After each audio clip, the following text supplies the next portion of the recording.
Hey, what's up guys? Oke, mungkin di video kali ini aku akan membahas hal yang paling sering bikin kamu hancur ketika kamu PDKT cuy. Yoi, hal yang aku katakan di video kali ini itu berdasarkan pengalamanku sendiri yang semoga bisa relate ke kehidupan kalian. Tapi mungkin sebelum aku bilang, mungkin hal ini bisa menjadi alasan kenapa ketika kamu PDKT itu selalu gagal. Dan hal yang aku katakan ini juga berlaku buat cewek ataupun cowok. Hal pertama yang sering hilang ketika kamu melakukan PDKT adalah percaya diri. Ya, I know, mungkin yang menjadi penyebab kamu gagal ketika PDKT itu klise banget, percaya diri. Tapi jujur aja cuy, orang-orang akan susah untuk melakukan pendekatan atau bahkan kenalan ke lawan jenis kalau mereka nggak mempunyai percaya diri yang tinggi cuy. Dan kebanyakan orang yang nggak percaya diri ketika melakukan PDKT atau kenalan ke gebetannya dan dia ketemu gebetannya di jalan, dia bakalan melakukan hal seperti ini.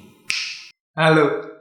Iya, dia akan salting dan bahkan gak jelas mau ngomong apa. Yang seolah-olah nih, otak yang tadinya normal tiba-tiba menjadi blank, kosong, dan tiba-tiba jadi bego. Dan yang lebih parah, ketika kalian mungkin gak mempunyai percaya diri yang baik, baik cewek ataupun cowok, banyak dari kalian yang curhat kepada aku bertanya tentang hal ini.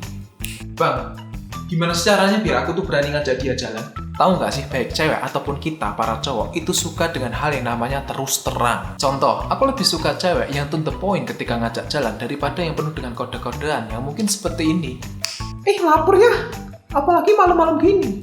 Ya karena menurut aku banyak kode itu terlalu lama dan bikin males gitu loh. Apalagi aku bukan orang yang peka. Jadi kalau misalnya dia mau ngajak keluar, ya udah bilang aja nongkrong yuk, jalan yuk, kemana yuk, simple. Nah, hal ini juga berlaku buat kalian para cowok. Caraku ketika aku pengen ngajak jalan cewek, ya udah to the point aja. Masalah nanti jalannya mau ditolak kek atau mungkin dia menghindar kayak bodo amat. Yang penting bilang aja. Dan bahkan sering loh baru beberapa hari kenal aku ajak jalan, ya hasilnya fine-fine aja. Ya jadi intinya percaya diri. Entah resikonya gimana, ya urusan belakang. Nah, tapi masalahnya nggak semua orang mempunyai percaya diri yang tinggi nih. Oleh karena dari itu, nanti akan aku beri solusinya di akhir video. Oke, hal kedua yang bisa bikin kamu hancur ketika kamu PDKT adalah minder. Jujur, aku paling benci kalau misalnya ada orang yang bilang baik cewek ataupun cowok hal seperti ini.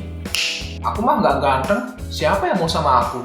Ya aku tuh miskin. Siapa yang mau terima aku? Sumpah, wirisi men. Bukannya kalau misalnya ada orang yang datang nolak kamu karena kamu misalnya jelek, bukannya itu alhamdulillah. Artinya kan kamu sedang dijauhkan sama orang yang gak bisa nerima kamu. Udah itu aja, mikirnya simple kan. Kalau misalnya kamu memang merasa ada satu sisi yang kamu kurang, misalnya kamu gak bisa dandan, ya mulai sekarang kamu belajar bagaimana cara dandan. Kan sesimpel itu, gak usah merasa sedih dan minder. Lalu yang kedua, kalau misalnya ada orang yang bilang, maaf ya, aku nggak mau sama kamu karena kamu tuh miskin.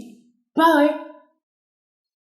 itu menurutku alhamdulillah banget cuy. Itu artinya kan kamu sedang dijauhkan sama orang yang matre. Jadi mikirnya buat apa merasa sedih dan minder akan suatu penolakan gitu loh. Lalu kalau kamu bertanya, apakah aku merasa sedih ketika ada orang yang mungkin aku PDKT ini tuh nggak ngerespon? Kalau dulu mungkin iya, kalau sekarang enggak. Buat apa? Karena cara berpikirku adalah hidup itu banyak pilihan. Kalau misalnya kita gagal di pilihan A, ya udah banyak pilihan B, C, D, E, dan lainnya kan. Kalau lu merasa minder ketika lu mendapatkan penolakan, sampai Deddy Corbuzier mempunyai rambut lagi, lu nggak bakal bisa dapet cewek atau mungkin cowok cuy. Nah, hal ketiga yang bisa bikin PDKT-mu runtuh adalah negative thinking. Contoh, mungkin beberapa dari kalian, baik cewek ataupun cowok, ketika chat gebetan, mungkin ada yang berpikir seperti ini. Apa dia mau ya sama aku? Ntar aku chatku nggak direspon.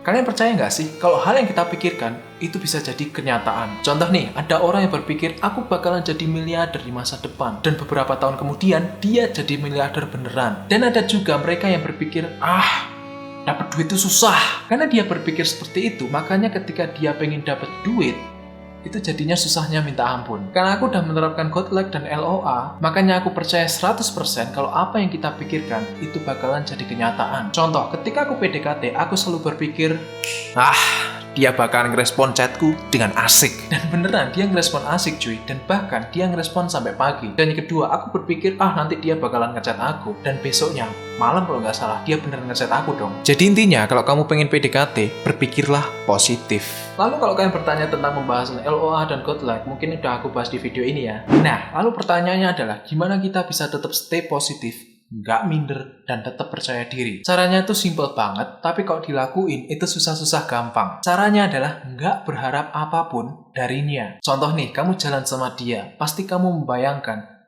Nanti aku traktir dia biar dia terkesima.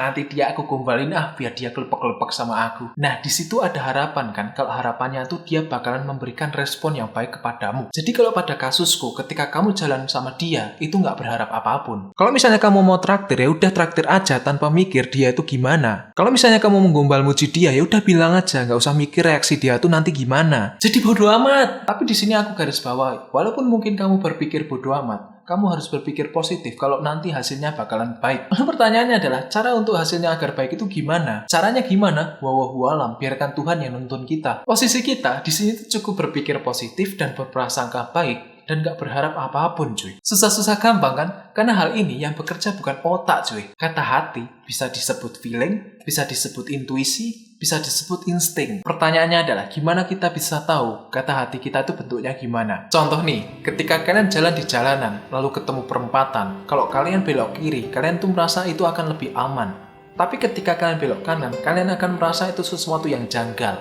Mungkin kalian merasa bakalan kecelakaan, mungkin kalian merasa bakalan jatuh, dan lain-lain. Itulah kata hati. Kata hati itu seperti datang dari atas, cuy. Karena seperti udah tahu apa yang terjadi di masa depan. Dan hal ini itu nggak hanya berlaku dunia percintaan doang loh. Jadi kalau misalnya kamu pengen berhasil di bidang apapun, ikutilah kata hatimu. Asik. So, mungkin ini adalah video yang bisa aku bagikan untuk video kali ini. Dan mungkin seperti biasa buat kalian yang mungkin suka dengan video ini, langsung aja like dan share ke teman-teman kalian yang mungkin bisa menambah referensi mereka. Dan tentu saja buat kalian yang mungkin gak kepengen ketinggalan dengan video-video yang ada di channel ini dan mungkin sekaligus pengen mendukungku, langsung aja subscribe dan cara menekan tombol merah di bawah sana. Dan tentu saja jangan lupa tekan tombol loncengnya karena kalian akan mendapatkan notifikasi dari YouTube ketika aku upload video. Dan buat kalian yang mungkin pengen cerita atau mungkin butuh kuping atau mungkin kalian pengen curhat, bisa follow IG ku di sini dan DM di sana dan kalian bebas cerita apapun yang kalian mau. Dan mungkin buat kalian yang mungkin suka dan konten-konten yang berbau fakta dan konspirasi, kalian bisa follow YouTube baruku di sini. Dan jangan lupa subscribe YouTube-nya ya. And that's it. And as always guys, be awesome.